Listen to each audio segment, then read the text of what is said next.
சக்கரமே சன்னிதானத்தில் தேவன் தந்திருக்கிற பாக்கியத்திற்காக தினந்தோறும் தேவனுடைய சமூகத்தை தேட தன்னுடைய பரிசுத்தரை கண்ணுடைய கற்று தந்திருக்கிற பாக்கியம் நல்ல தெய்வமே, சிறையிருப்புகளை திருப்புகிற தெய்வமே, இதுவரைக்கு திருப்பி தந்த தெய்வமே, அவருடைய கரங்களை நீக்கப்பட்டதற்காக ஸ்தோத்திரம் நன்மை செய்கிற தேவனே, பலப்படுகிறவரே, எங்கள் அதிசயமானவரே, அற்புதத்தின் தெய்வமே,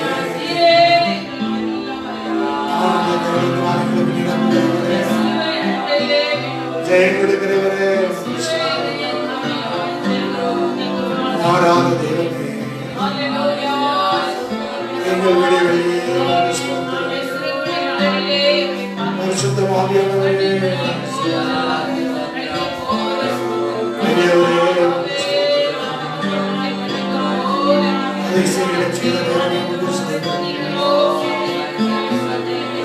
நல்ல தெய்வமே, பெரியவரே, ஆலோசனை கர்த்தாவே, உங்களுடைய சன்னிதானத்தை உங்களுடைய திருவிழா பெற்றுள்ள பெரியவரே,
இயேசுவின் நாமத்தினாலே ஒருவரையும் வாழ்த்தி வரவேற்கிறோம்.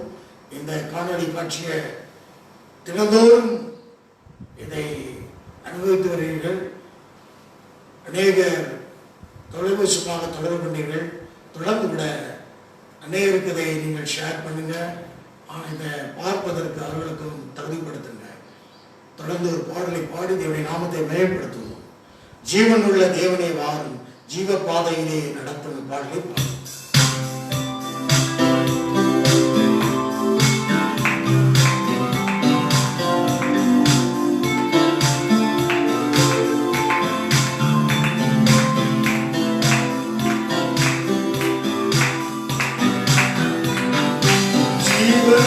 தேவனே வாரும், ஜீவ பாதையிலே நடத்தும், ஜீவனுள்ள தேவனே,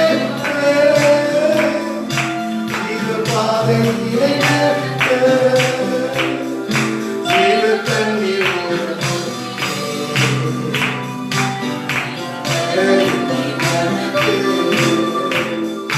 ஜீவ தண்ணீர்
போக வல்ல கிரியை செய்து மகிமையும் நான்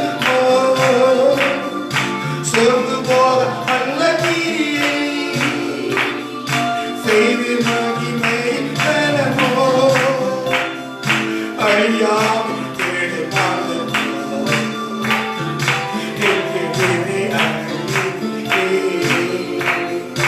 அழியாம் தேடு நித்திய ஜீவனை அழிப்பி இயேசுவே பெரியவர் பெரியவர் இயேசுவே பரிசுத்தர் பரிசுத்தர் இயேசுவே நல்லவர் நல்லவர் இயேசுவே நல்லவர் நல்லவர் ஜீவ தண்ணீர்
இயேசுவே நீ பெரியவர் இயேசுவே நீ நல்லவர் இயேசுவே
நீ நல்லவர் நல்லவர் இயேசுவே நீ நல்லவர் நல்லவர் ஜீவன் தந்தீர்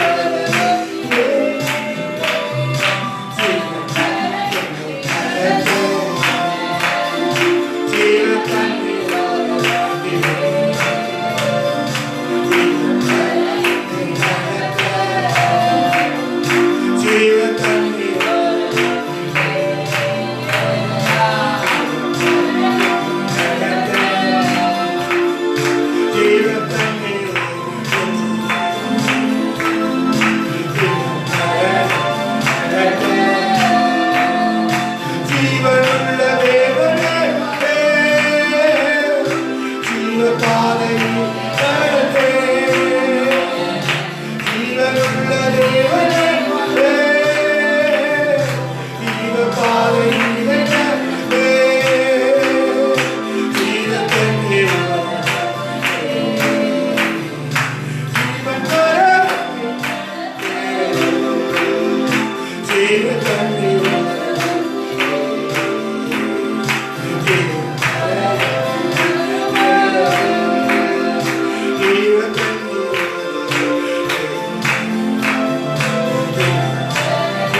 ஜீவனுள்ள தேவனே வாரே,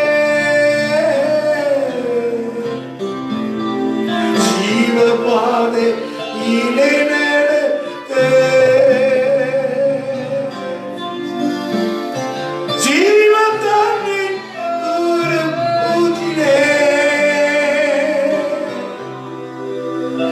ஜீவன் பெற என்னை நடத்த,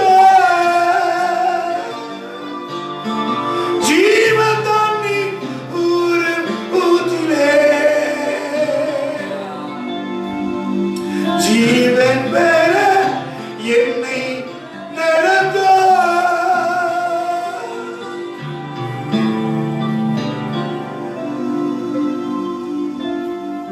தேவன் நீரே பெரியவர், தேவனை நீரே பரிசுத்தர், தேவன் நீரே நல்லவர், தேவனை நீரே வல்லவர். நீர் அனுப்பப்பட்ட பரிகாரமாக செய்த அந்த இயேசுதான் இந்த பூமியில பெரியவர். அவர்தான் பரிசுத்தர். இந்த இயேசுதான் பரிசுத்தர். இந்த இயேசுதான் நல்லவர். இயேசுதான் நல்லவர். நியாய தீர்ப்பு நாள்கள் நெருங்குவதற்காக நேசர் வருவதற்கு காலம் வருகிறது. நேசர் வர காலம் நெருங்கிவிட்டது. மாயரோக நம்பி மாண்டிட மாண்டரை மாண்டு கொண்டிருக்கிற ஜனத்தை மீட்க மாட்டீரோ? உங்களுடைய வல்ல ஆவியை ஊற்றுங்க, உங்களுடைய வல்ல ஆவியை ஊற்றுங்க. உங்களுடைய வல்ல ஆவி மாசமான யாவர் மேலும் ஊற்றுவேன் என்று சொன்னீரே, ஊற்றப்படுவதாக ரட்சிப்பின் ஊற்று திறக்கப்படுவதாக இயேசுவின் நாமத்தினாலே கட்டளையிடுகிறேன். இயேசுவின் நாமத்தினாலே, in the name of Jesus, இயேசுவின் நாமத்தினாலே, in the name of Jesus. தேவனுடைய சமூகத்தில் ஒப்பு கொடுத்தால் நாம் தேவனுடைய வார்த்தைக்கு நேராக நாம் கடந்து வருவோம். Thank you, Jesus. பரிசுத்த சமூகத்தில் நாங்கள் அர்ப்பணிக்கிறோம். பரிசுத்த ஆவியோடு தொடர்ந்து நடக்கும் தேவ வார்த்தையை கொண்டு எங்களோட பேசும். இயேசுவின் நாமத்தில் பிதாவே.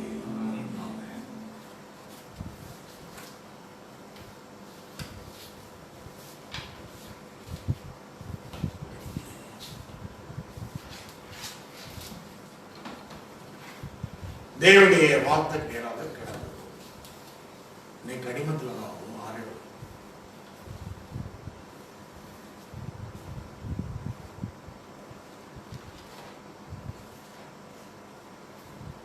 வேதம் நம்முடைய பரிசுத்த வேதாகமம்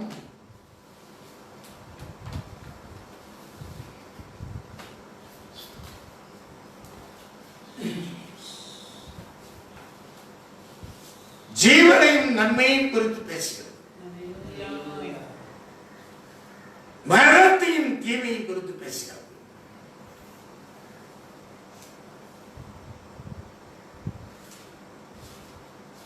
உபாகம புத்தகம் 30ஆம் அதிகாரம் 15வது வசனத்தை வாசிக்கலாம். இதோ ஜீவனையும் நன்மையும் மரணத்தையும் தீமையும் என்று உனக்கு முன்னே வைத்தேன். ஜீவனையும் நன்மையும் உனக்குள்ளாக வைக்கப்பட்டிருக்கிறது. மரணத்தையும் தீமையும் என்று உனக்குள்ளாக வைக்கப்பட்டிருக்கிறது.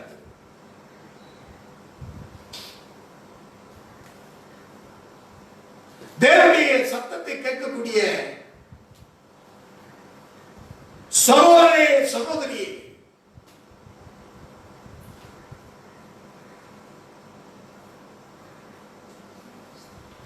இதோ ஜீவனையும் நன்மையும் மரணத்தையும் தீமை என்று உனக்கு நான் வைத்தேன்.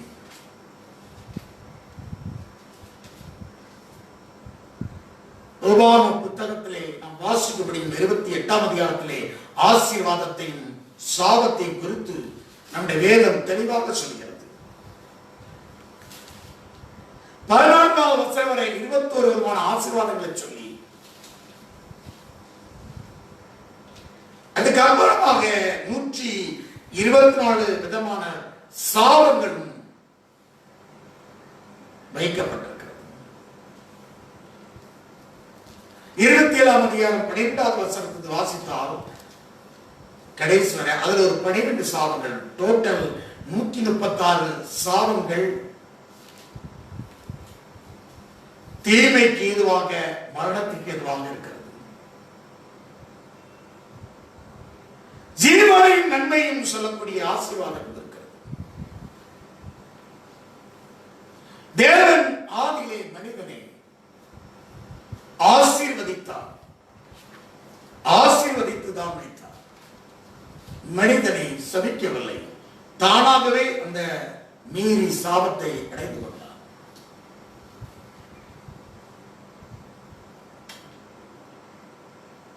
தேவன் மனிதனை ஆசீர்வதித்தார். ஆதியாகமம் 1:28 வாசிக்கிறோம். ஆசீர்வதித்தார்.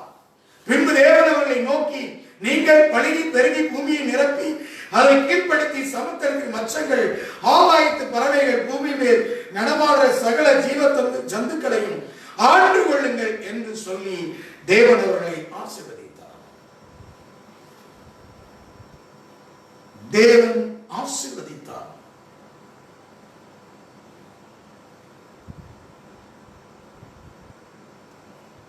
எனக்கு அன்பானவர்களே, உங்களை ஆசீர்வதிக்கிறதா அவருக்கு விருப்பமாக இருக்கிறது. இஸ்ரவேலை ஆசீர்வதிப்பதே அவருக்கு பிரியம். ஒரு ராஜா, பாலாத்தினுடைய ராஜா இஸ்ரவேல் ஜனத்தை சலிக்கும்படி பிலேயாம்ங்கிற தீர்க்கதரிசிக்கு வெகுமதியை அனுப்பினான். ஆனாலும் தேவன் அவரிடத்தில் பேசியது எண்ணாம் 24:1, இஸ்ரவேலை ஆசீர்வதிப்பதே அவருக்கு எனக்கு பிரியம். தேவனுக்கு பிரியம் உன்னை ஆசீர்வதிக்கிறது.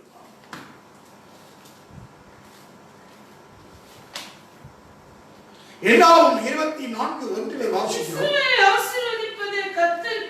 இஸ்ரவேலை ஆசீர்வதிப்பதே கர்த்தருக்கு பிரியம் என்று பிலேயாம் கண்டபோது அவன் முந்தி செய்து வந்தது போல நிமித்த பார்க்க போகாமல் வனாந்தரத்தில் நேராக தன் முகத்தை திருப்பி இஸ்ரவேலை ஆசீர்வதிப்பதே கர்த்தருக்கு பிரியம். உன்னை ஆசீர்வதிப்பதான் கர்த்தருக்கு பிரியமா இருக்கிறது. உன்னை ஆசீர்வதித்து உன்னை பெருகவே பெருக பண்ணுவேன் என்று சொன்ன கர்த்தர். நீ ஆசீர்வதிக்கிற தேவன். ஆபிரகாமுக்கு தேவன் வாக்கு பண்ணினார், உன்னை மிகவும் திரளாக பெருக பண்ணி ஆசீர்வதிப்பேன் சொன்னார்.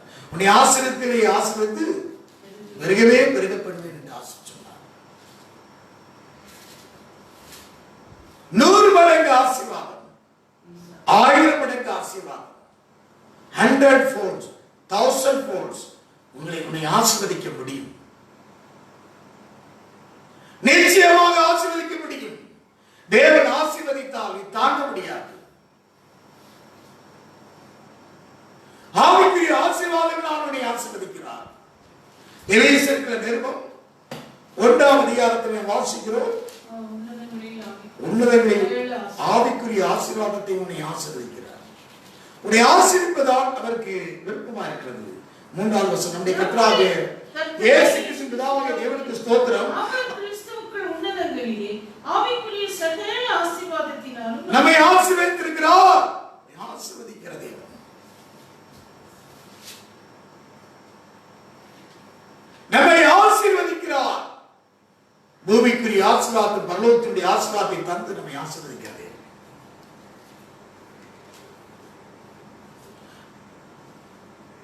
இயேசு கிறிஸ்துவை கொண்டு மீண்டும் நாம் இந்த பூமி ஆசீர்வதிக்கப்படுகிறது. பரலோகத்துள்ளையும் பூலோகத்துள்ளையும் கூட்டி தந்து ஆசீர்வதிக்கிறது. எபேசியர் 1:9 காலங்கள் நிறைவேறும்போது விலகு நியமித்தபடி பரலோகத்துள்ளவைகளும் பூலோகத்துள்ளவைகளையும் சகலமும் கிறிஸ்துக்களை கூட்டி தந்து ஆசீர்வதிக்கிறார். கொலோசியர் 20 வாசிக்கிறோம். சிலுவை சிந்த இரத்தத்தினாலே சமாதத்தை உண்டாக்கி உலோகத்தில் பரலோகத்தில் ரெண்டையும் ஒப்புராக்கி தரவுக்கு பிரியமாயிற்று.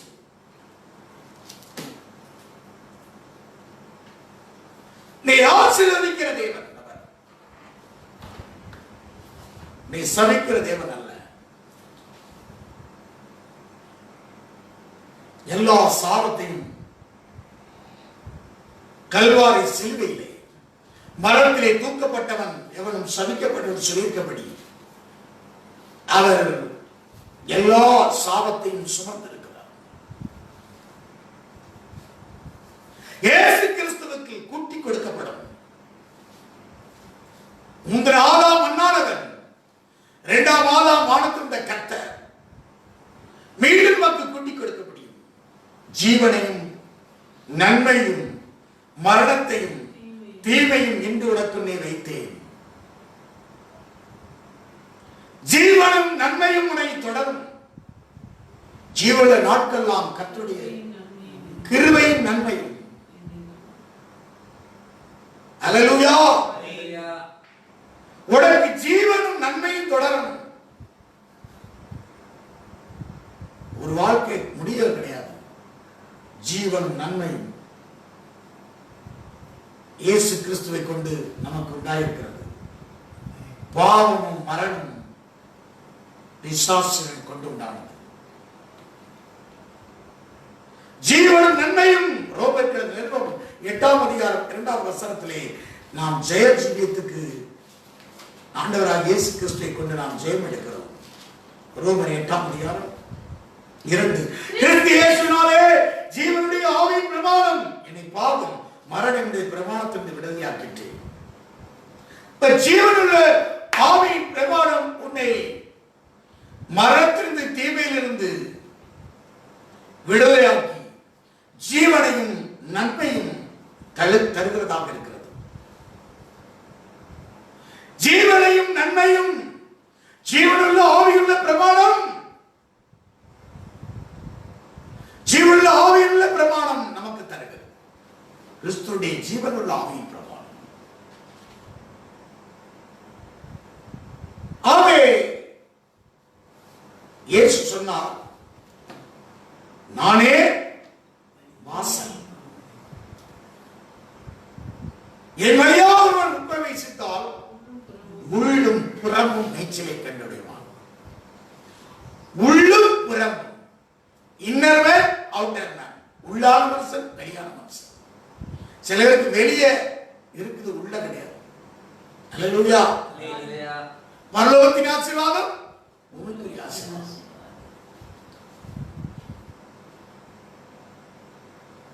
இரண்டையும் தரக்கூடிய தேவன். உலகம் தரக்கூடிய சமாதானத்தை போல அல்ல நாம் தரக்கூடிய சமாதானம். அது தேவ சமாதானம். தேவ சமாதானம் கடந்து வருகிறது. ஆசீர்வாதத்துல என்ன இருக்கிறது? தேவ சமாதானம். ஆசீர்வாதத்துக்குள்ள தேவ ஆசீர்வாதம்ங்கிறது பணம் மாத்திரம் அல்ல, செல்வம் மாத்திரம் அல்ல. இந்த உலகத்தை தலைநிமிரச்சுகிறது பணத்தை வைத்து. ஆனால் ஆசீர்வாதத்துக்குள்ள தேவ சமாதானம் இருக்கு. ஒரு வீட்டுக்குள்ள தேவ சமாதானம் இருக்கு. பீஸ் ஆஃப் ஹவுஸ் சொல்லி போர்டுல கிடையாது.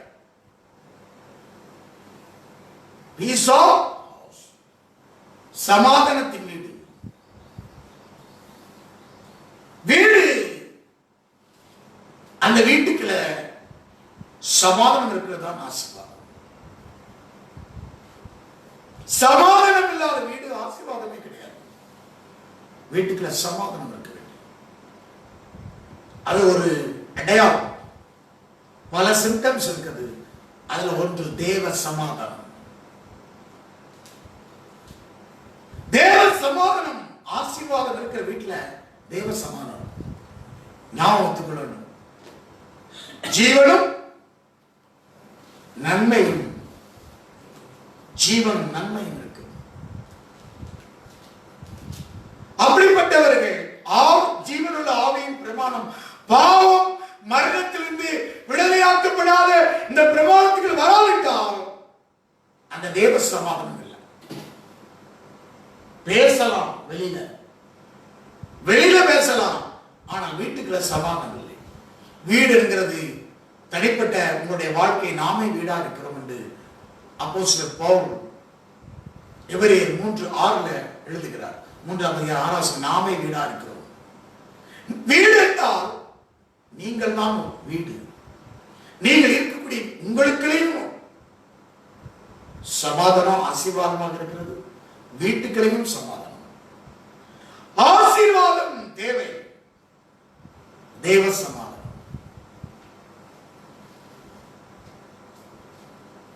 மன அழுத்தங்கள், வியாதிகள், நோய் ஏன் வர்றதுனா இதான் காரணம். ஆயுஷ்நாள் குறைக்கப்படுறதுக்கு ஒரு காரணம் இதுதான். தேவ சமாதானம் இல்லைன்னா முடிஞ்சது. மன மகிழ்ச்சியை நல்ல மருந்து, ஔஷதம். மன மகிழ்ச்சி நல்ல ஔஷதம், மருந்து. வீட்டுக்கிற தேவை என்ன இருந்தோ இல்லையோ, இந்த அழைக்கப்பட்ட காலங்களிலே, லாக்டவுன் காலங்களிலே தேவ சமாதானம் உங்கள் இருதயங்களை ஆளுகை செய்வதாக, உங்கள் வீட்டை ஆளுகை செய்வதாக, உங்கள் குடும்பத்தை ஆளுகை செய்வதாக, தேவ சபையை ஆளுகை செய்வதாக. தேவ சமாதானம் நடத்தி கடந்து வர வேண்டும். பாவம் ஆளாதிருப்பதாக.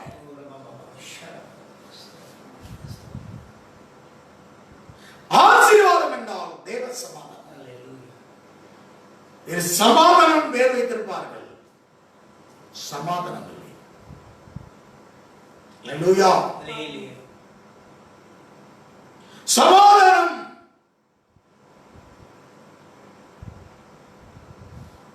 எவ்வளவு பெரிய ராஜாவாக இருந்தாலும் சமாதானம் மிக மிக முக்கியம்.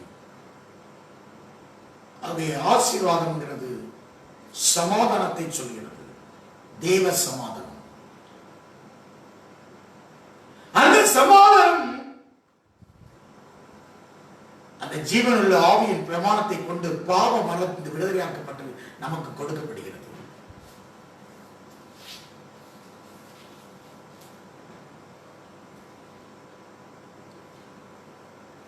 இயேசுதான் இதற்கு வழியாக இருக்கிறார்.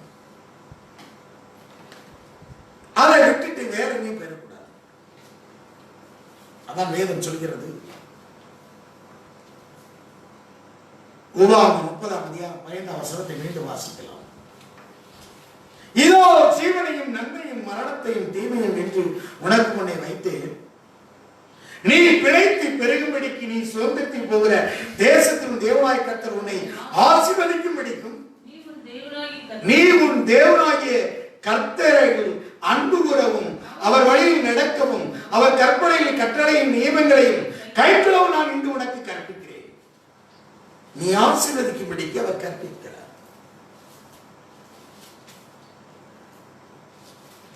நீ பிழைத்து பெருகும்படிக்கு நீ சுதந்திரத்து போற தேசத்தின் ஒரு தேவனாய கர்த்தரை ஆசீர்வதிக்கும்படிக்கும்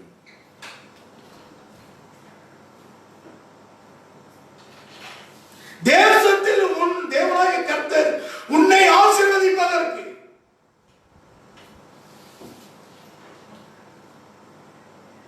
நீ பிழைத்து பெருகுவதற்கு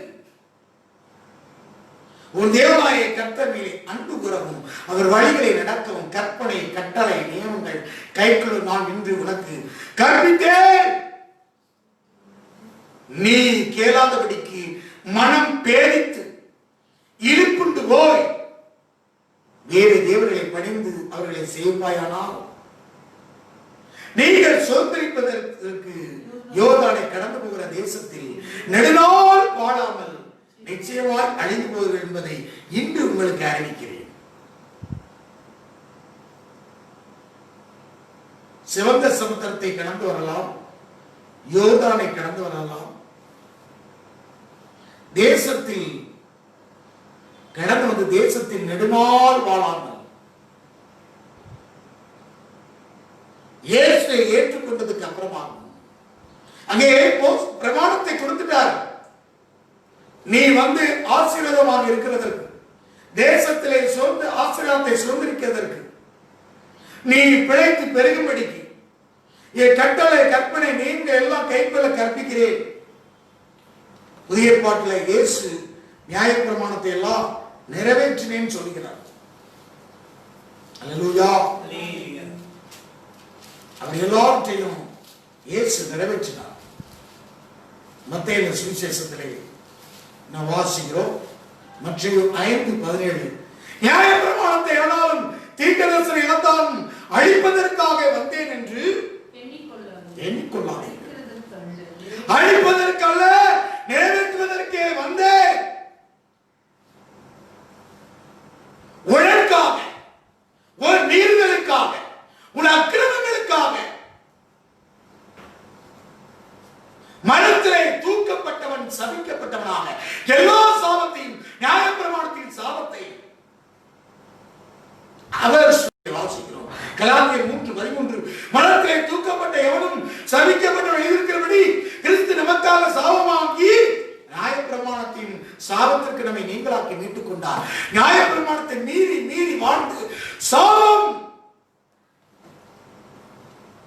மரணமும் தீமையும் மனிதனை ஆண்டு கொண்டது. அதற்கு அவனை ஆண்டவராக இயேசு கிறிஸ்து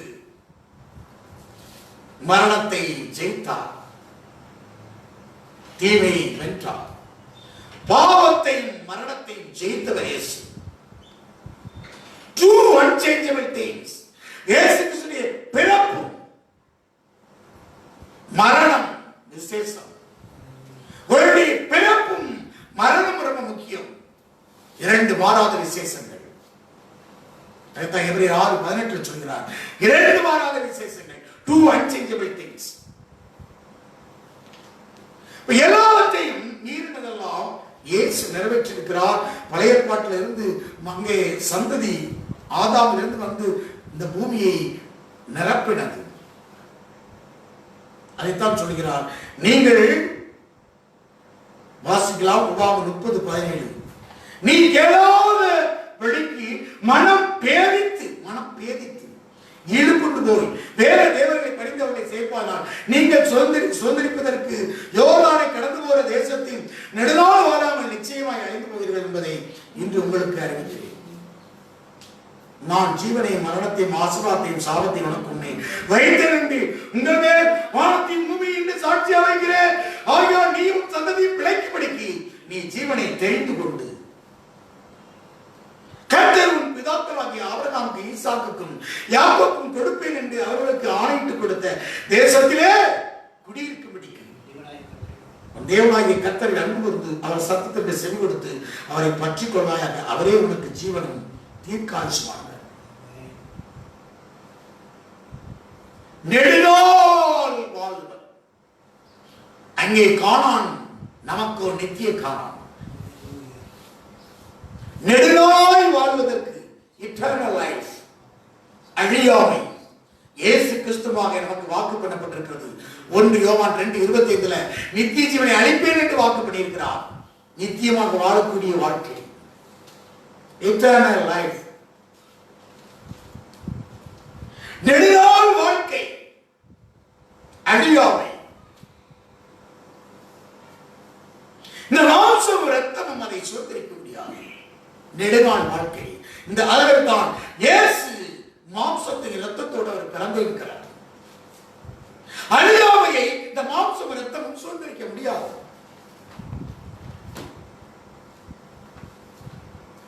ஒன்று கொரிந்தியர் 15ஆம் அதிகாரத்தில் வாசிக்கிறோம். 1 கொரிந்தியர் நிருபம் 15ஆம் அதிகாரம் 50வது வசனம். சகோதரரே, நாம் சொல்லுகிறது என்னவெனில் மாம்சம் இரத்தம் தேவனுடைய ராஜ்யத்தை சுதந்திரிக்க மாட்டாது. அழிவுள்ளது அழியாமை சுதந்திரிப்பதும் இல்லை. மாம்சம் இரத்தம் சுதந்திரிக்க முடியாது.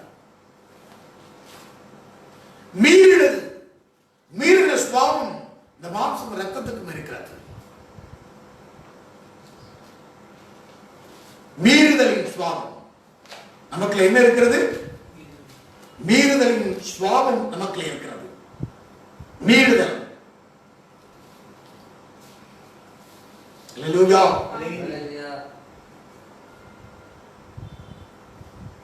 டிரான்ஸ்கிரஷன், மீறுதல், மீறிக்கொண்டே சந்ததி சந்ததியாக டிரான்ஸ்கிரஷன், மீறுதல் வந்துதான் இந்த மாம்ச ரத்தத்திலையும் சுதந்திரிக்க முடியாது. அதனால அப்போஸ்தலன் பவுல், நான் நிர்பந்தமான மனுஷன், யார் என்னை விடுவிப்பார்? நன்மை செய்ய விரும்பின தீமைங்கிற பிரமாணம் ஒரு பாவ பிரமாணம் செயலத்தை சிறையாக்கி வைத்திருக்கிறது. 7ஆம் அதிகாரத்தில் சொல்கிறார்.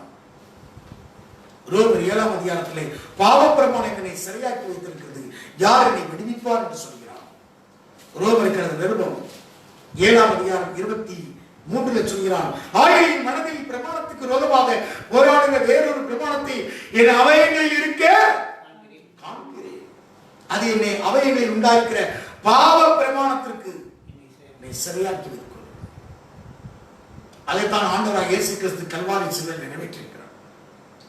நிர்பந்தமான மனுஷன் நான் அந்த மரண சரீரத்திலிருந்து யார் என்னை விடுதலையாக்குவார்? நம்முடைய கர்த்தராகிய இயேசு கிறிஸ்து மூலமாக தேவனை ஸ்தோத்திரிக்கிறேன். அதை கொண்டுதான் ஆவியின் ஜீவனுள்ள ஆவியின் பிரமாணத்தை கொண்டுதான் விடுதலை. ஆகவே மாம்சம் ரத்தமும் அதை சுதந்திரிக்க முடியாது. நெடுநாளாய் வாழக்கூடிய வாழ்க்கை. நீ சிவந்த சமுத்திரத்தை கடந்து வந்தாய், அது ஞானஸ்நானத்துக்கு ஒப்படையாக மேகத்தின் கீழே யோர்தானை கடந்து வந்தாய். அல்லேலூயா. யோர்தான் ஆசாரிகள் காணப்பட்ட மாத்திரத்திலே உடன்படிக்கை சுமந்து வந்தார்கள். அல்லேலூயா. கிரயம் செலுத்தினார்கள். உனக்கு ஊழியத்திலே தேவ சபையிலே சேர்த்து உனக்கு எவ்வளவோ ஆசாரியின் கிரயம் செலுத்தி இருக்கிறார். ஆனாலும் நீ மீறி கொண்டிருந்தால், மீறி இன்றைக்கு அறிந்து விட்டோம். பிள்ளைகள் மாம்சம் ரத்தத்துடையவர்களாக இருக்க அவர் நம்மை போல மாம்சத்தை ரத்தத்துடையவனார். எபிரேயர் 2:14 சொல்கிறார். இந்த மாம்ச ரத்தமோ போராடி கொண்டுதான் இருக்கும். ஆண்டுதான் இயேசு இந்த பூமியிலே பிதாவாகிய தேவன் சொந்த குமாரனாக அனுப்பினார் நிறைவேற்றுவதற்காக. நாம் முடியாது என்பதற்காக அவர் வாழ்ந்து காமிச்சு ஜெயித்து நமக்கு பரிசுத்தாவியை ஜெய ஜீவியத்துக்காக பரிசுத்தாவியை தந்திருக்கிறார். அதான் ஆவியின் பிரமாணம். நீ இயேசு வாழ்ந்த வாழ்க்கையில நீ அவருடைய நானே வாசல் அவரோடு சேர்ந்து நீ பிரவேசி, பரிசுத்தாவி நமக்கு உதவி செய்வார். ஜீவனுள்ள ஆவியின் பிரமாணம் பாவம் மரணம் இருந்து விடுதலையாக்கும். இந்த ஆவியின் பிரமாணம் இயேசு வாழ்ந்த வாழ்க்கை வாழாததை சொல்ல செய்து மாம்சமாக அவர் செய்து காண்பித்திருக்கிறார். டெமான்ஸ்ட்ரேட்டர் செய்து காண்பித்துட்டார். உனக்கெல்லாம்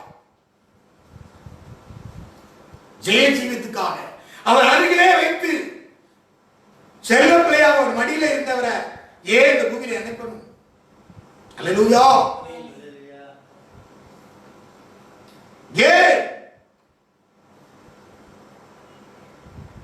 பழைய ஏற்பாட்டில் சொல்லுங்க 8ஆம் அதிகாரத்துல 20ஆம் வசனத்துல என்ன கிராஃப்டர் பார்த்தோம்?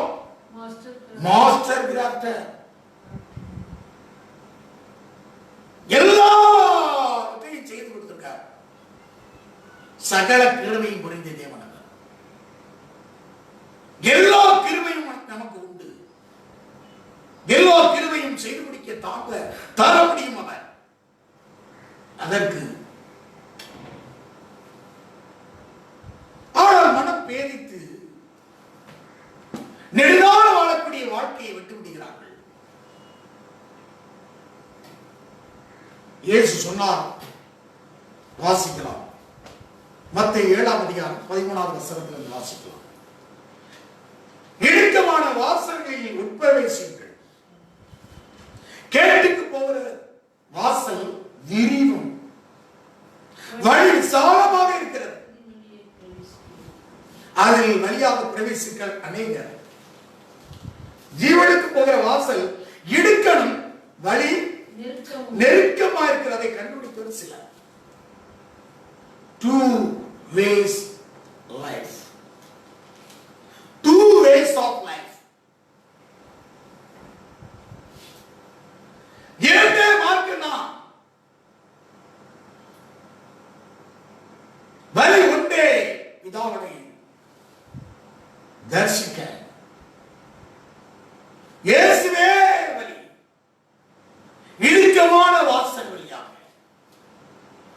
இயேசுநாதர் நமக்கு உபதேசம் பண்ணும்போது கடினமா இருக்குன்னு சொல்லி சில பேர் பின்வாங்கி போயிட்டாங்க.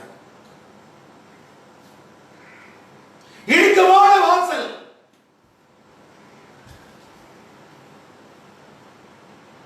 நித்திய ஜீவனுக்காக இருக்கக்கூடியவர்கள் உண்டு. நெடுநாள் வாழக்கூடியதற்கு இடுக்கமான வாசல் தான் தேவை. கேட்டு மற்றது கேட்டுக்கு கொண்டு போயிடும். உடைய கேட்டிலும் கண்ணிலும் அகப்படுவதனுடைய வழியில் போக வேண்டாம். யோவான் 6ஆம் அதிகாரத்திலே வாசிக்க முடிகிறது. இயேசு உபதேசித்தார்.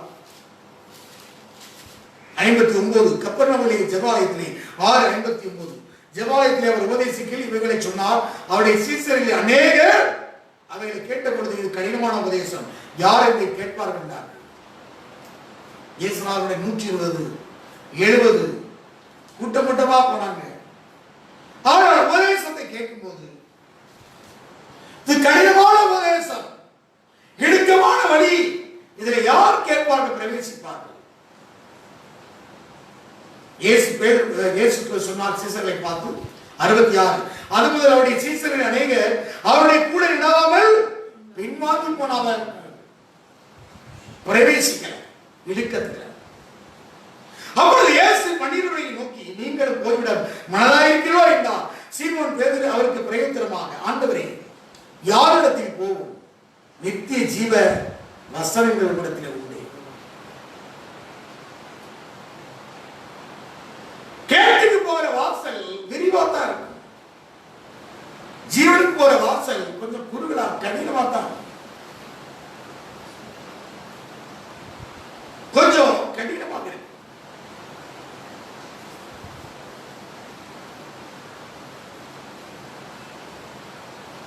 நானூறு வருஷம் இருண்ட காலம். அந்த காலத்துல மரியாக்கு அப்புறமாக மத்திய நட்சத்திரம் 2க்கு இடைப்பட்ட வேலை இருண்ட காலம் என்று வேத பண்டிகர் சொல்கிறார்கள்.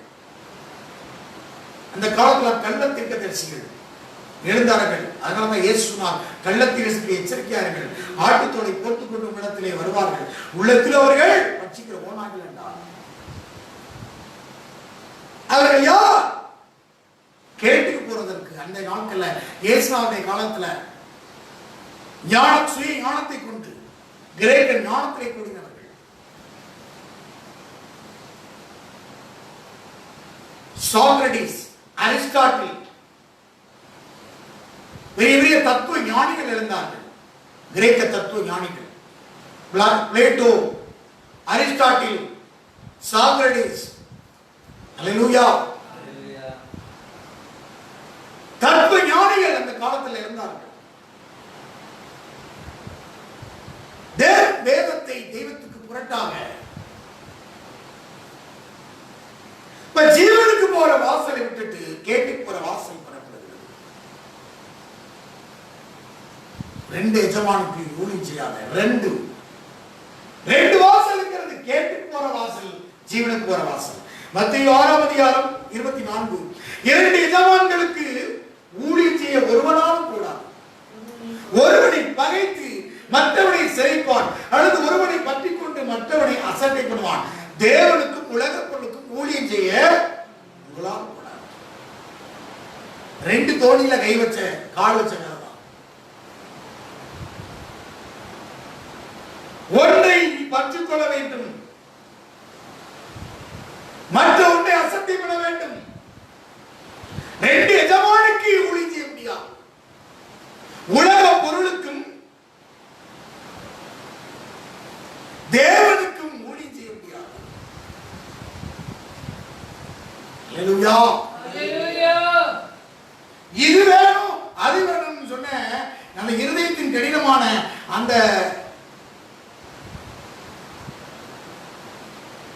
யாரு லோத்தின் மனைவி. சில பெண்களுடைய பேர் வேதத்துல இல்லை, பின்னிட்டு பார்த்தால் இருமனம் உள்ளவன் தன் வழியெல்லாம் இயேசு சொன்னார். அதை லூக்கா சொன்ன சுவிசேஷம் 17ஆம் அதிகாரம் 30-31 அந்த நாளில் வீட்டு எஜமானி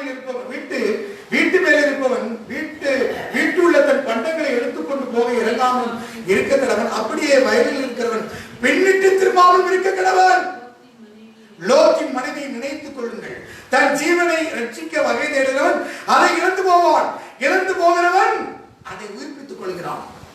லைஃப், எட்டர்னல் லைஃப் ரெண்டு இருக்கிறது. இந்த பூமியில உனக்கு லைஃப் தேவை. அதை விட உனக்கு இட்டர்னல் லைஃப். காண்கின்றது அனித்தியம், காணாதவையோ நித்தியம். பின்னிட்டு ரெண்டு தேவைங்க இங்க கவனிக்க வேண்டும். என்ன? ஒரே வாசல், நானே வாசல் தான். இடுக்கமான வாசல் வழியாக நீ பிரவேசி. இயேசு கிறிஸ்துவின் உபதேசத்தை எல்லாம் வேற அஸ்திவாரத்தை கொண்டு போடுறவன் அது சபிக்கப்பட்டவன் என்று வேதம் சொல்கிறது. இயேசு கிறிஸ்துவின் உபதேசம் இடுக்கமானது, கடினமானதுதான்.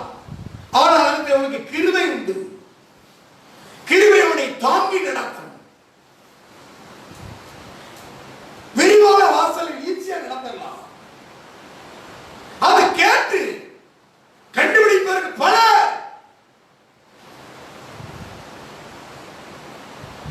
ஜீவனுக்கு ஒரு வாசல் குறுகலானது, இடுக்கமானது.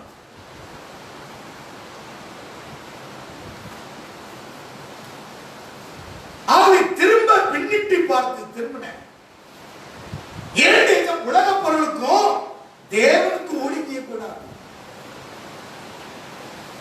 அதுதான் பேதித்து என்று சொல்லப்பட்டது. பேதித்து வாசித்தோம்ல, எங்க வாசித்தோம்?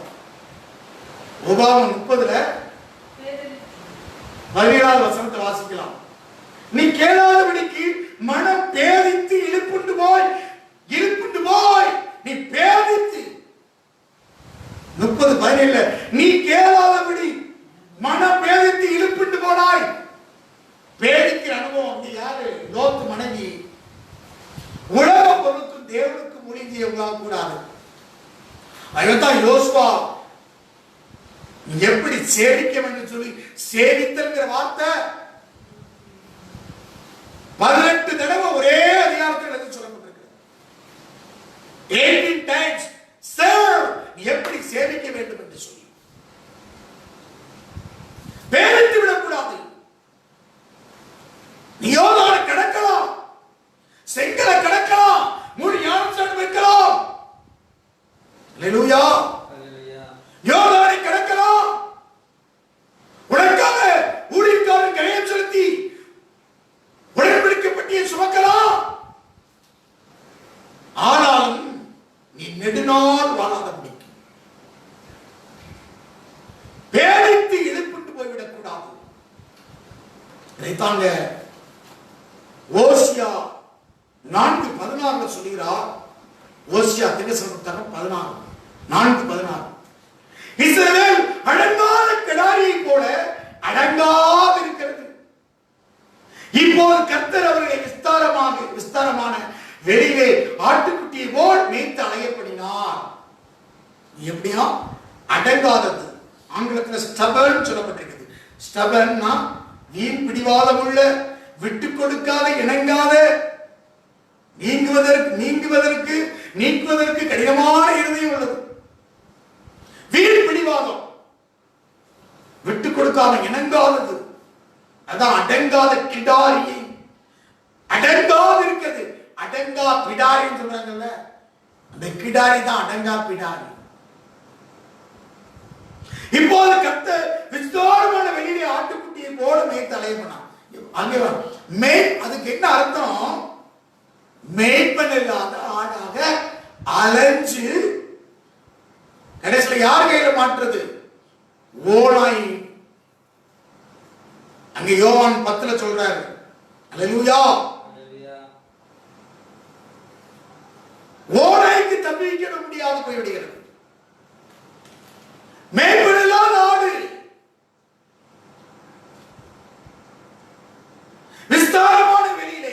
விஸ்தாரமான வெளியில என்ன பார்த்தோம்? கேட்டுக்கு போற வாசல் விரிவானது, விஸ்தாரமான எங்களை விட்டுருங்க. விஸ்தாரமான வெளியில போறோம். கேட்டுக்கு போற வழி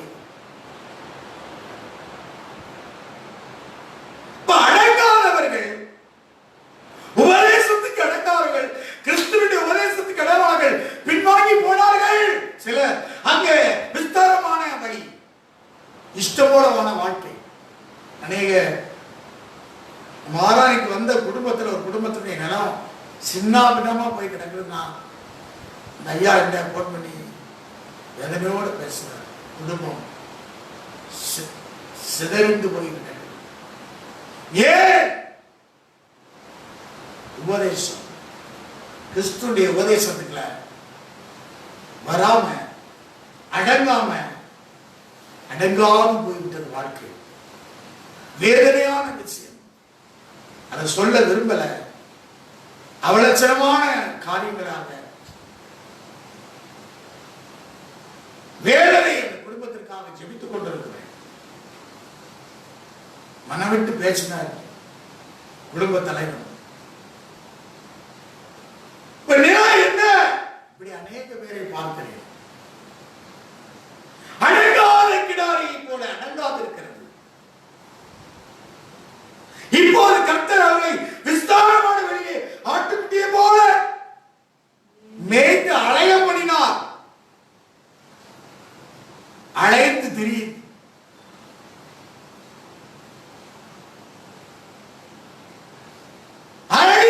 பண்ணுகிறார். இருதய கடினத்தினால்தான் யாரு ஆகார் வனாந்தரத்திலே அலைந்தது இருந்தார். கண் சொருகி போய்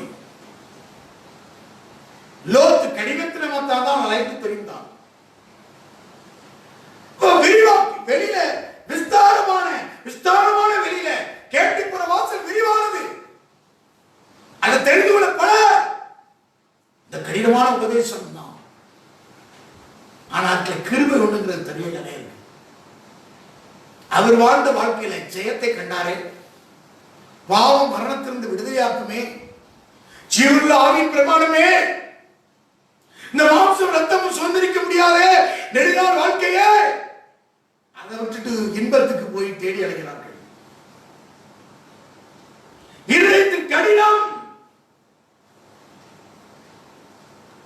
எரேமியா தீர்க்கதரிசன புத்தகத்திலே அது சொல்லப்பட்டிருக்கிறது. எரேமியா ஆனாலும் தேவன் அந்த ஆத்துமாவை நினைக்கிறார். எரேமியா புத்தகம் 3ஆம் அதிகாரம் 7ஆவது வசனத்திலே வாசிக்கிறோம். எரேமியா அவள் இப்படி எல்லாம் செய்த பின்பும் நீ என்னிடத்தில் திரும்பி வா என்று நான் சொன்னேன். ஆத்தும பாரத்தை பாருங்க தேவனுக்கு. அவள் இப்படி எல்லாம் செய்த பின்பும் நீ என்னிடத்திலே திரும்பி வா என்று நான் சொன்னேன். அவளோ திரும்பவில்லை. போதும், திரும்பி வா. 1ஆவது வசனத்திலே சொல்கிறார், நீ திரும்பி வா. ஒரு புருஷன் தன் மனைவியை தள்ளிவிட அவள் அவளிடத்திலிருந்து புறப்பட்டு போய் அந்நிய புருஷனுக்கு மனைவியானால் அவள் அவளிடத்தில் திரும்பி போவானோ அந்த தேசம் மிகவும் தீட்டுப்படும் அல்லவா என்று மனுஷர் சொல்லுவார்கள். நீயே ஒன்றோர் அநேக தேசோட வேசித்தனம் பண்ணினாய், ஆகிலும் திரும்பி வா என்று அன்புள்ள தேவனையா, அக்கறை உள்ள தேவனையா, கரசனை உள்ள தேவன். இப்படியெல்லாம் செய்த பின்பும் நீ என்னிடத்திலே திரும்பி வா என்று கர்த்தர் சொல்கிறார். ஆகவேதான் வேசி மார்க்கத்தால் பரலோகராஜ்யத்தை சுதந்திரித்துக் கொள்வார்கள். யார் சுதந்திரிக்க மாட்டாங்களா? பெருமை உள்ளவனுக்கு தான் தேவன் எதிர்த்து நிற்பார். அல்லேலூயா. இடத்துல திரும்பி வா. எனக்கு என்ன அநியாயத்தை நீ கண்டாய்? திரும்பி வா. 7ஆம் அதிகாரம் 24ஆவது வசனம். எரேமியா 7:24. அவர்களோ அதை கேளாமலும் தங்கள் செவி சாயாமலும் போய் தங்கள் பொல்லாத இருதயத்தின் யோசனைகளின்படியே கடினத்தின்படி நடந்து முன்னிட்டல்ல பின்னிட்டே போனார்கள். தான் லோத்தி மனைவியை போல முன்னிட்டல்ல பின்னிட்டே போன. பின்னிட்டு திரும்பி பார்த்தா அதான் உப்பு தூணா மாறிட்டா. அல்லேலூயா. பின்னிட்டு பார்த்த லோத்தின் மனைவி செவி சாயாமல் பொல்லாத இருதய அவளுக்கு இருதயத்தின் கடினம் ஏற்கனவே இருந்திருக்கிறது. அட்ஜஸ்ட் பண்ணி தான் அவளை கொண்டு வந்துட்டே இருந்திருக்கிறான். லோத்து கண்டான், மனஸ்தாபப்பட்டான். சோதம் குமாரா கண்டான், மனஸ்தாபப்பட்டான். பாதிக்கப்பட்ட இருதயத்தை நீதிமான லோத்தை ரட்சித்தார். ஆனால் லோத்து ஒரு நீதிமான். வேதனை என்று காணால் இவ இருதயம் தேவன் பின்னிட்டு பார்க்க எச்சரிக்கை துணை கொடுக்கும் போதும் வார்னிங் கொடுத்தும் கூட இவ என்ன பொல்லாத இருதயத்தின் யோசனைப்படி கடினத்து நிமித்தம் ஏற்கனவே கடினமான இருதயம். அதான் எங்க கடினத்தின்படி நடந்து முன்னிட்டல்ல, முன்னிட்டு போகாம பின்னிட்டு பார்த்தா அதான் உப்பு தூணாம ஆயிட்டான். ஏற்கனவே இருமணம் உள்ளவள் தன் வழிகளெல்லாம் நிலையற்றமா இருக்கிறார் என்று அங்கே வாசிக்கிறோம். யாக்கோபு 1:8 வாசிக்கிறோம். இருமணம் உள்ளவன் தன் வழிகளெல்லாம் நிலையற்றவன், அவன் தேவனிடத்தில் ஒன்றை பெறலாம் என்று நினைக்கலாகாது என்று 7ஆம் வசனத்திலே சொல்லி அதை சொல்கிறார். தேவனிடத்தில் அவன் எதை பெற முடியாது. இருமணவன் தன் வழியெல்லாம் நிலையற்றவனாக இருக்கிறான். 7ஆம் வசனம். அப்படிப்பட்ட மனுஷன் தான் கர்த்தரிடத்தில் எதையாவது பெறலாம் என்று நினையாது இருப்பானாக. எதை பெற முடியாது அப்படிப்பட்டவன். Double mind. லோத்து மனைவி டபுள் மைண்ட்.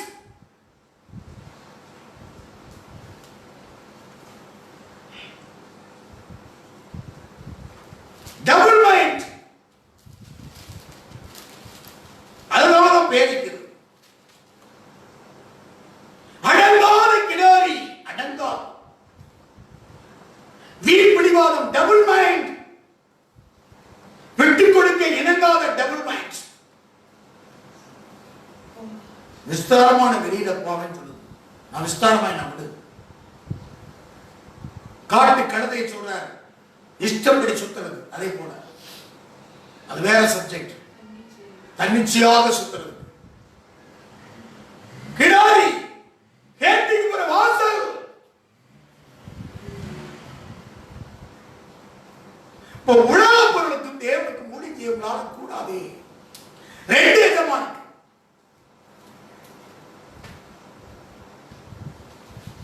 பாவிக்குரிய ஜீவியத்துல விஸ்தாரமான வெளியிலே போன்னு சொல்லி தேவன் விடுகிறார். யார? அடங்காத கிடாரியை போல் அடங்காது இருக்கிறவர்களை. அப்படி ஒரு கூட்டத்தை விடுகிறார். வேலை தாண்டியது அது. தேவன் இந்த கட்டளையை போட்டார். நீ இது புசிக்கும் நாளிலே சாகவை சாது. அது அவனுக்கு போட்ட சாபம் கிடையாது. வேலி. அந்த வேலியை தாண்டி நான் மீறினான். அடங்காதது வீண் பிடிவாதம். அப்படிப்பட்ட விஸ்தாரமான வெளியிலே மேய்ச்சல் மேய் விட்டுருவார். அங்க ஓனாய் ஒண்ணு. அந்த ஓனாய்க்கு தப்பிக்க முடியாது. குடும்பம் பரிதவிக்கிறத 7 கண்ணால காதால வேதம் நிறைவேறத நான் பார்க்கிற எத்தனை குடும்பம். இப்ப சொல்லி ஜெபம் பண்ணுன்னு சொன்னா என்ன செய்யறது? ஆனாலும் இந்த எரேமியா 3ஆம் அதிகாரம் 1ஆம் வசனம் 7ஆம் வசனம் நினைவு கூறி தேவன் அவ்வளவு அன்பு செய்கிறாரே, இதைத்தான் நினைவு கூறேன். அப்படி இருந்தாலும் என்னிடத்திலே திருப்பி வா தேவ ஜனமே, சபையே, நீ திருப்பி வா அப்படி என்று சொல்லி பாரத்தை ஆத்தும பாரம். எரேமியா 8:5 இதை சொல்கிறார். எரேமியா 8:5 வாசிக்கலாம். எரேமியா பேசின புத்தகம்.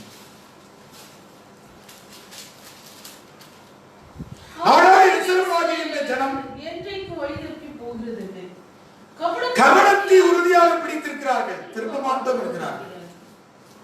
கவனத்தை உறுதியாக பிடித்திருக்கிறார்கள். கபடம் இல்லை. கவனத்தை கபடு கபடமோ பயன்பட்டிருக்கிறது. ஏன் இன்னும் கேட்க மாட்டேங்கிறார்? ஏற்கனவே இவர்கள் தேவனுடைய சபையில இவ்வளவு உபதேசங்களை கேட்டிருப்பார்கள். லூக்கா 6ஆம் அதிகாரத்தில் சொன்னது போல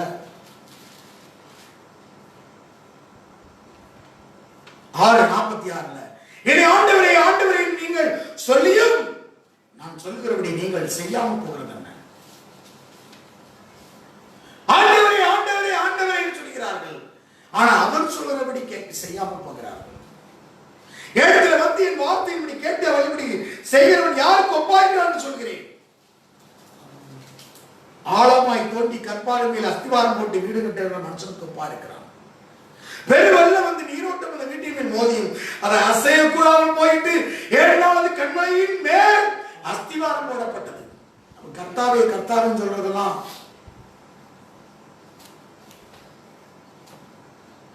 ஆண்டவரே ஆண்டவரே கர்த்தாவே கர்த்தாவே இப்படி சொல்லிட்டு அதை செய்யாம போனா, தேவனுடைய வார்த்தையை செய்யாம போனா என்ன பிரயோஜனம்? நீ எதிரையோ கிரயம் செலுத்திக் கொண்டிருக்கிறாய். கடினமான இருதயத்தோடு கபடத்தோடு. அல்லேலூயா. எதிரையோ நீ செய்து குந்தி குந்தி ஒரு வாழ்க்கை நடந்து கொண்டிருக்கிறது. அல்லேலூயா. அல்லேலூயா.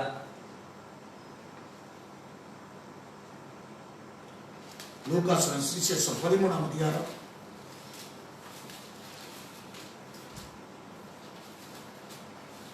22வது வசனத்திலே இயேசு எருசலேமுக்கு பிரயாணமாய் போகும்போது பட்டணத்து தோறும் கிராமத்தோறும் உபதேசம் பண்ணி கொண்டு போனார். அப்பொழுது ஒருவன் அவரை நோக்கி ஆண்டவரை ரட்சிக்கப்படுகிறவர்கள் சில பேர் தானா என்று கேட்டான். சில பேர் தானா? உபதேசம் பண்ணும்போது அவனுக்கு டவுட் வந்துட்டு, ஜீவனுக்கு போற வாசல் ரொம்ப குறுகலாக இருக்குது.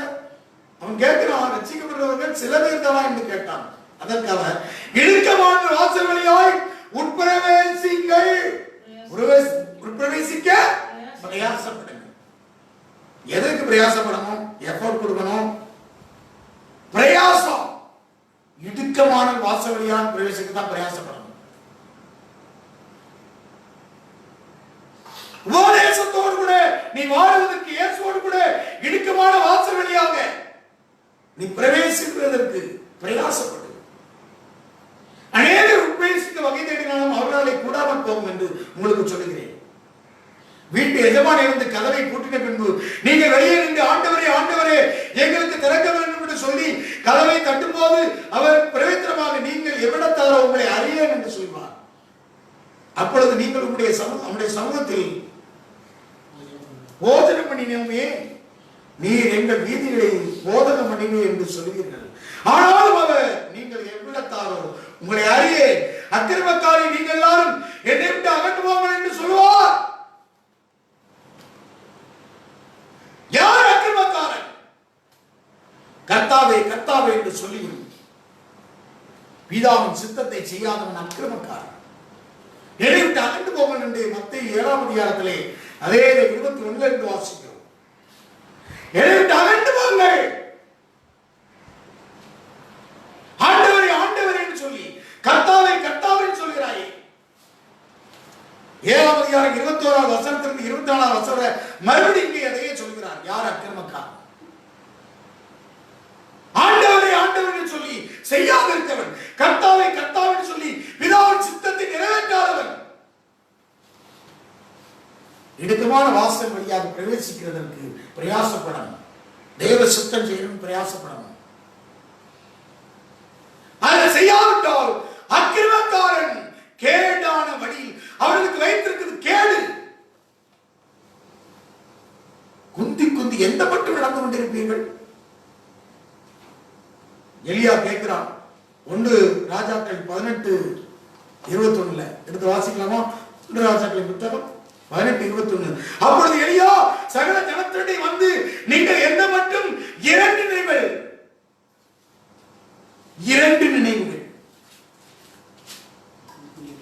டபுள் மைண்ட், 2 நினைவுகள் குந்தி குந்தி நடப்பீர்கள். கர்த்தரை தெய்வமானால் அவரை பின்பற்றுங்கள், பாவால் தெய்வமானால் அவரை பின்பற்றுங்கள் என்ற என்றான். ஜனங்கள் பிரயோஜனமாக அவனுக்கு ஒன்றும் சொல்லவில்லை. 2 நினைவுள்ளவர்கள் குந்தி குந்தி கிடப்பார்கள். எப்படி கிடப்பாங்க? வேதனைச்சு குந்தி குந்தி கிடக்கிறவர்கள். குந்தி, ஏன் உனக்கு குந்தி குந்தி கிடக்கிற அனுபவம்? ஊழியக்காரன் நேர வந்து பார்க்க முடியல. ஒரு தேவனுடைய தொடர்பில்லை. உனக்கு தொடர்பில்லாத இருந்து கொண்டிருக்கிறாய். ஏன்? இருதய கடினம். குந்தி குந்தி நடந்து கொண்டிருக்கிறாய். பேரித்து போயிருக்கிறாய். 2 நினைவுகள் உனக்கு. 2 எஜமானுக்கு. உலக பொருளுக்கு தேவனுக்கு ஊழியம் செய்யக்கூடாது. கர்த்தாவே கர்த்தாவே, ஆண்டவரே ஆண்டவரே இங்க வந்து சொல்லுது. ஆனா உலக பொருளோடு கூட போயிடுது. ஆளுக்கு வந்தா கர்த்தாவே கர்த்தாவே, ஆண்டவரே ஆண்டவரே. ஆனால் ரட்சிப்பு நிறைவேறுவதற்கு பிரயாசப்படணும். அவருடைய சித்தம் சேர்க்க பிரயாசப்படணும். கடினமான உபதேசம்னா அதில் பிரயாசப்படும் போது நமக்கு கிருபை கிடைக்கும். நமக்கு என்ன கிடைக்கிறது? ஜீவனும் நன்மையும் நமக்கு கிடைக்கிறது. அல்லேலூயா. மரணம் தீமையும் உனக்கு அல்ல, நமக்கு வைத்திருக்க ஆசீர்வாதம். நெடுநாட்களாய் நாம் வாழக்கூடிய ஆசீர்வாதத்தை வைத்திருக்கிறார். ஆயுஷ் நாட்கள் கூட்டி கொடுக்கப்படுகிறது. இந்த ஆசீர்வாதத்துக்கு தான் நம்மை அழைத்திருக்கிறார்.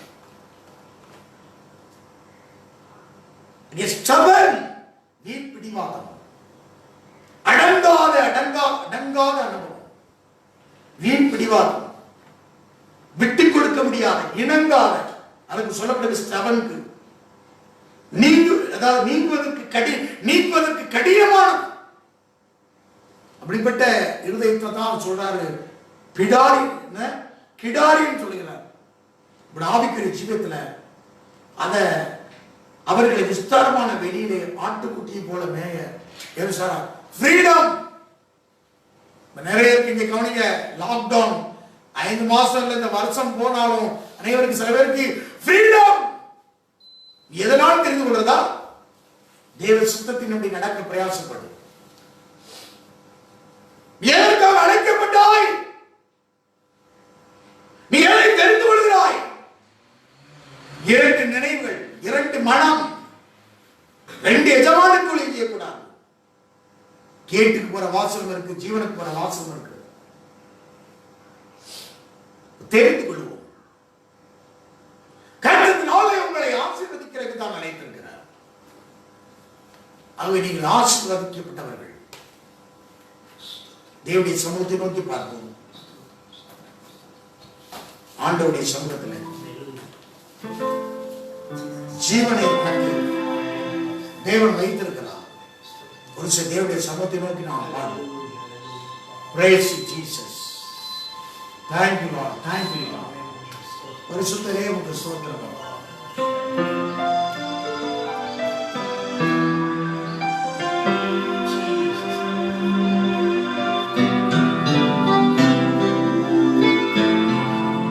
Praise the Lord.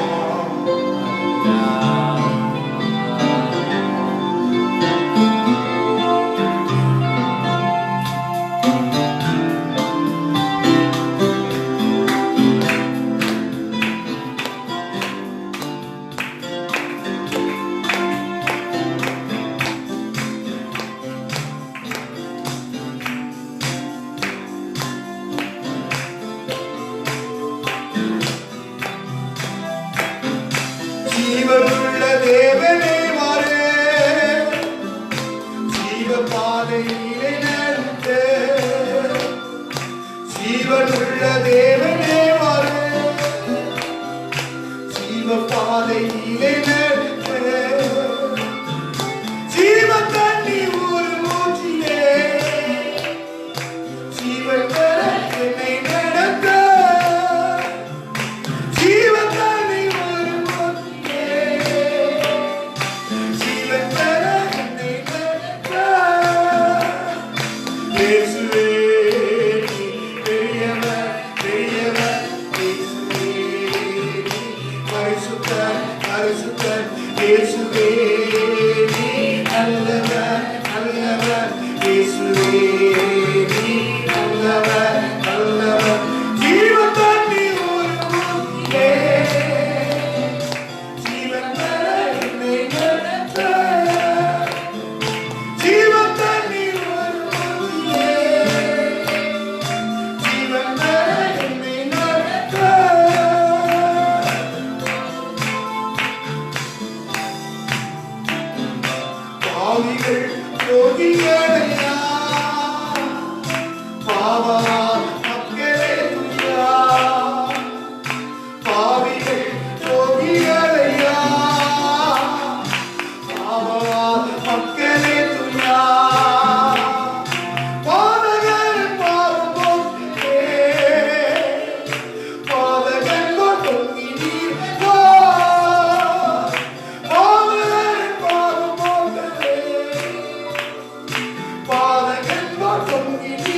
பெரியவர் இயேசுவே நீ பரிசுத்தர் பரிசுத்தர் இயேசுவே நீ நல்லவர் நல்லவர் இயேசுவே நீ வல்லவர் வல்லவர் ஜீவன் தண்ணி ஒரு ஊற்றிலே ஜீவன் பெற என்னை நடத்த ஜீவன் தண்ணி ஒரு ஊற்றிலே ஜீவன் பெற என்னை நடத்த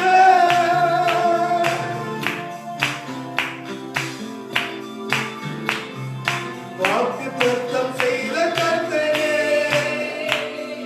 வாக்குமான் உண்மை நாதரே வாக்கு தத்தம் செய்த கர்த்தரே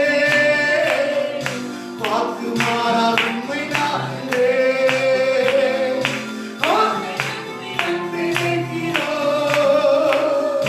பொல்லாவி மாறி மூச்சுவே வாக்கை நம்பி வந்து நிற்கிறோ வல்லாவி மாறி மூச்சே இயேசுவே நீ பெரியவர் பெரியவர் இயேசுவே நீ பரிசுத்தர் பரிசுத்தர் இயேசுவே நீ நல்லவர் நல்லவர் இயேசுவே நீ வல்லவர் வல்லவர் ஜீவன் தண்ணி ஒரு ஊற்றிலே ஜீவன் வர என்னை நடத்த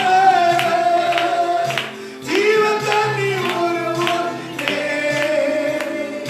ஜீவன் வர என்னை நடத்த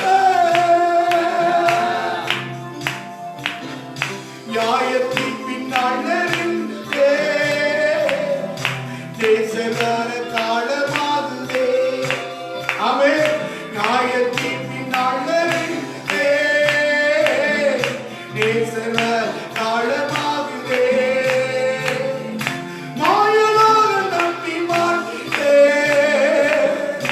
மானிடரை நீக்க மாட்டீரோ மாயலாக நம்பி மாட்டே மானிடரை நீக்க மாட்டீரோ இயேசுவே பெரியவர் பெரியவர் இயேசுவே நீ பரிசுத்தர் இயேசுவே நீ நல்லவர் நல்லவர் இயேசுவே நீ நல்லவர் வல்லவர் ஜீவன் தண்ணி ஒரு ஊற்றிலே ஜீவன் வர என்னை நடத்த ஜீவன் தண்ணி ஒரு ஊற்றிலே ஜீவன் வர என்னை நடத்த ஜீவன் தண்ணி ஒரு ஊற்றிலே ஜீவன் வர என்னை நடத்த ஜீவனுள்ள தேவனே ஜீவபாதையிலே ஜீவனுள்ள தேவனே மாறே ஜீவபாதையிலே ஜீவன் தண்ணி ஒரு ஊற்றிலே ஜீவன் பெற என்னை நடத்த ஜீவன் தண்ணி ஒரு ஊற்றிலே ஜீவன் பெற என்னை நடத்த இயேசுவே நீ பெரியவர் பெரியவர் இயேசுவே நீ பரிசுத்தர் பரிசுத்தர் இயேசுவே நல்லவர் நல்லவர் இயேசுவே நீ வல்லவர் வல்லவர் ஜீவன் தண்ணி ஒரு ஊற்றிலே ஜீவன் பெற என்னை நடத்த ஜீவன் தண்ணி ஒரு ஊற்றிலே ஜீவன் பெற என்னை நடத்த ஜீவன் தண்ணி ஒரு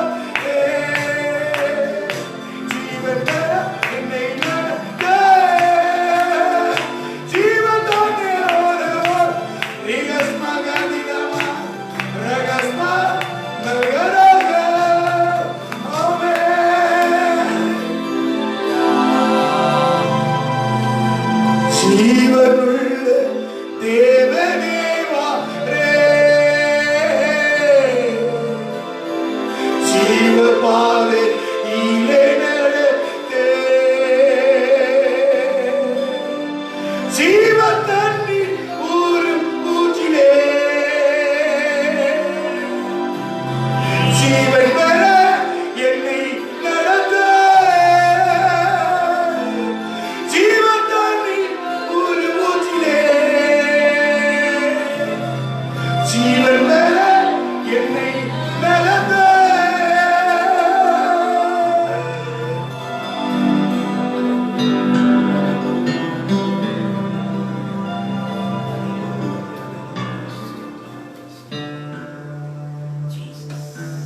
சமூகத்தில் அர்ப்பணிப்போமா? ஜீவ தண்ணீராம் நீங்க நல்ல கர்த்தரே.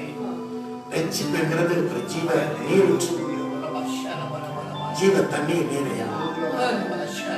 உங்களுடைய வார்த்தையை கொண்டு எங்களை கனப்படுத்தி மகிமைப்படுத்தி பேசுகிறது. தேவ சமூகத்தில் போடுறது ஜெபிப்போமா? துதிக்கிறோம், ஸ்தோத்திரிக்கிறோம் கர்த்தாவே. இதோ இன்று நான் உனக்கு முன்பாக நன்மையும் ஜீவனையும் தீமையும் மரணத்தை நான் வைக்கிறேன். இதை நீ நன்மையும் ஜீவனையும் தெரிந்து கொண்டு நீ ஸ்தோத்திரிக்க போகிற தேசத்திலே நீ நெடுநாள் வாழும்படி என் கட்டளைகளை, கற்பனைகளை, விதிகளை, நியாயங்களை நீ கைக்கொண்டிரு. இதோ நான் உன்னை ஆசீர்வதிக்கவே ஆசீர்வதிக்கும்படி உன்னுடைய மீறுதலின் எல்லா நியாய பிரமாணத்தில் நான் உன்னை நீங்களாக்கும்படி மரத்திலே தூக்கப்பட்ட எவரும் சபிக்கப்பட்டவன் என்று எழுதியிருக்கிறபடி உனக்காக நான் சாபமாகிய நியாய பிரமாணத்தில் சாபத்துக்கு நான் உன்னை நீங்களாக்கி கொண்டேனே. நானே அந்த வாசல், என் வழியை நீ உட்பிரவேசித்தால் நீ உள்ள புறவும் உன்னதங்களிலுள்ள சகல ஆசீர்வாதங்களை பூமியிலும் பரலோகத்தில் உள்ள ஆசீர்வாதங்களை நான் உனக்கு தருவேன். அதனால் நீ இடுக்கமான வாசல் வழியே நீ பிரவேசிக்க வேண்டும். அந்த வழி குறுகலானது, ஆனால் நீயோ கேட்டுக்கு போகிற வாசல் வழி விரிவு விசாலமானதை நீ தெரிந்து கொண்டாய். எத்தனை முறை நீ மீறி போகிறாய்.